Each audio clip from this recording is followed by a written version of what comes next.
Et aujourd'hui, on répond à une grande question dans le domaine de la trappe. On reçoit beaucoup de questions, surtout de jeunes, de relèves, qui veulent savoir comment trapper au Québec. Je vous présente un de nos collaborateurs chez Aventure Chasse-Pêche, qui est un chroniqueur de renom, qui est aussi moniteur au niveau de la FTGQ dans le trappage. Donc, c'est la personne à qui poser les questions. Il y a plein d'autres titres, là, mais l'écran n'est pas assez grand pour rentrer tous les titres. Serge Larivière, comment ça va, toi? Ça va très bien, Martin. Et Serge, tu donnes les cours de trappage. Exact. Mon cours à moi, Kate aussi, Kate Nadeau-Mercier, c'est toi qui nous les a Je m'en donnés. souviens. Et d'ailleurs, le cours qui est très, très, très intéressant parce qu'on n'apprend pas juste sur les techniques à la base, mais il y a beaucoup de choses intéressantes au niveau de la biologie aussi. La question, le jeune qui est assis dans son salon présentement et qui voudrait s'adonner aux activités de trappe, de quelle façon il s'y prend pour connaître ce milieu-là et avoir le droit de le faire? Bon. Bien, Martin, la première chose à faire, c'est d'aller visiter le site de la Fédération des trappeurs gestionnaires du Québec. Ça, c'est le site le plus important parce que c'est là qu'on va trouver l'horaire des formations. Fait qu'à la base, on doit savoir que pour trapper au Québec, il faut prendre le cours de piégeage. Hein, le cours, comme tu as dit, s'appelle Piégeage et gestion des animaux à fourrure. Fait que c'est pas juste de comment trapper, mais c'est aussi tout ce qui englobe la gestion des animaux à fourrure. Fait que c'est un cours complet. Puis ça, c'est vraiment la première étape pour commencer à trapper. S'inscrire au cours, trouver une formation dans ta région, puis après ça, aller prendre la formation. Si je ne me trompe pas, c'est à ce moment-là, moi, que j'ai commandé et reçu mon livre, le livre qu'on nous demande d'étudier. C'est de là. Et là, on se met à l'étude du livre. Donc, on peut commencer à lire. J'ai ma date. Je sais que je vais passer, par exemple, mon test, je sais pas moi, le 14 juin. J'ai mon livre en main. Je fais quoi à partir de là? Oui, exactement. Fait que quand tu vas t'inscrire au cours, Martin, ils vont t'envoyer plusieurs documents, plusieurs matériels, dont le fameux livre là, qui s'appelle Piégeage, gestion des animaux à fourrure, qui est le livre de base. Puis ça, je te dirais que c'est un livre ultra complet qui donne en fait tout ce qui va être présenté dans le cours, puis qui est un très bon livre de référence à garder. Puis évidemment, à regarder avant d'aller au cours, ça aide, c'est sûr. Ensuite, je me rends sur place. Donc, on va avoir une date. Je me rends ce fameux 14 juin-là. Je me rends sur place et je suis le cours.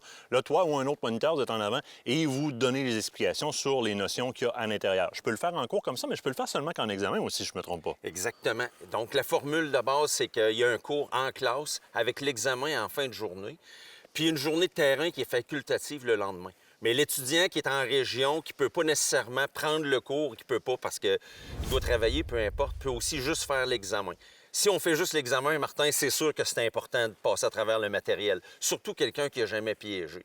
Mais en classe, quelqu'un qui a reçu son matériel, qui l'a regardé, qui va en classe, il n'y a pas de problème à passer l'examen normalement en fin de journée. Au moment où est-ce que je passe l'examen et que j'ai une réussite, c'est envoyé à la FTGQ et de là, je vais recevoir une carte qui va me permettre de trapper? Exactement. Donc, une fois l'examen est réussi, tu vas recevoir un autre certificat du chasseur avec une lettre additionnelle dessus qui est le P pour piégeage.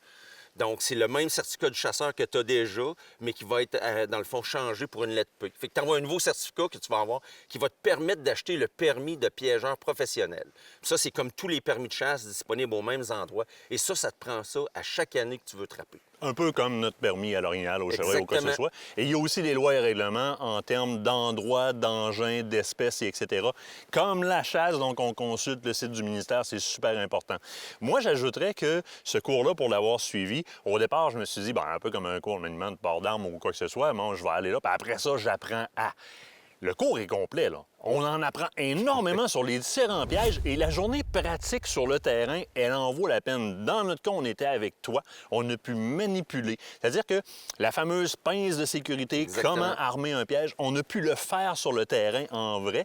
Et ça sécurise énormément. Comme si je pourrais, par exemple, aller tirer après mon cours, après mon PESCOF, après mon cours de maniement d'armes à feu. C'est un petit peu ce qu'on vient compléter sur le terrain et ça en vaut la peine. Donc, je sors de là quand même avec beaucoup de notions. Je vais avoir évidemment à peaufiner, mais de conserver le livre, comme moi je l'ai fait, comme tu l'as conseillé, nous permet, parce qu'effectivement, il est très complet. Je me pose une question, là. La réponse est là-dedans. La réponse est là-dedans. Ensuite, je te poserai la question, parce que c'est aussi une question qui nous provient souvent des gens qui sont un peu moins habitués à la chasse et à la trappe. Pourquoi est-ce qu'on voudrait trapper au Québec? Bien, la première raison, Martin, bien simple, c'est pour passer plus de temps dans le bois. Fait que si tu es un maniaque de plein air, c'est sûr que tu pêches l'été, tu chasses l'automne. Quand la chasse et chevreuil est finie, tu regardes dehors, qu'est-ce que je fais? Bien, je peux enfin trapper, c'est le meilleur temps, à partir de novembre, décembre, janvier, des super beaux mois de trappage. Fait que c'est parfait à ce moment-là pour aller trapper. Ça te permet aussi de gérer les coyotes ou les castors sur ton terrain de chasse, Martin. Tu arrives à une calvette, tu es bouché par les castors. À chaque fois que tu vas à l'orignal, vous avez des problèmes. Tu prends ton cours de trappe. Après la chasse, tu es capable de t'occuper toi-même de ta gestion des animaux nuisibles sur ton territoire. Ou de gérer tes coyotes qui attaquent tes chevreuils sur ton territoire de chasse aussi. Donc, il y a plusieurs raisons de trapper. Bien, et ça, c'est la notion que je pense qu'on va se laisser un peu là-dessus. Fédération des trappeurs gestionnaires du Québec, on dit loisir, mais pourquoi aller attraper des animaux? Parce qu'on exerce une certaine gestion. Il y a une synergie qui existe entre les trappeurs, les agriculteurs, les chasseurs, les plaisanciers, parce qu'il y a des animaux qui sont souvent en surnombre face aux cheptels, qui sont souvent chevreuils, orignaux, qui sont de la bouffe, à proprement dit, et on vient rééquilibrer ça avec un plan de gestion qui est appliqué par le gouvernement. Serge Larivière, je te remercie infiniment. On va se revoir dans d'autres circonstances, c'est sûr et certain. Ça me fait plaisir, Martin.